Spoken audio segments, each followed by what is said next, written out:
څوکیدار لیدلی و نو راوایي سلامونه پښتنو ملګرو مننه یو پښتنو یا دغه ګستاخیان موږ دغه سزاګانې ورکړو چې په دنیا یې سوځو او په آخرت ور الله پاک خپله سزا ورکړي د ګستاخۍ د چا غفلار ومنځو همیشه لپاره چې په ثابته دنیا کې څومره ګستانه دي که نه او داسې ګستاخ د قرآن بېحرمتي د دین د بدن بېحرمتۍ چې موږ یې دغسې سوځو دغه سزا وله ورکړو او یو ځای وله مقرر کړو هغې ته یې ونیو او په دنیا باندې یې سوځو او د دنیا نه وله دا وجود او دا سا او دا نسل وله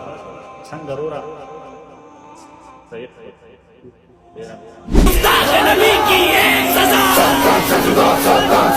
مستاخ نبی کی ایک سزا مستاخ محمد تیری اب خیر نہیں ہے تیری اب خیر نہیں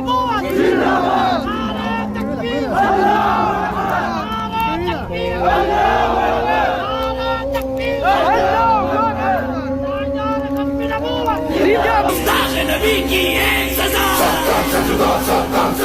مستاخ نبی کی ایک سزا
Oh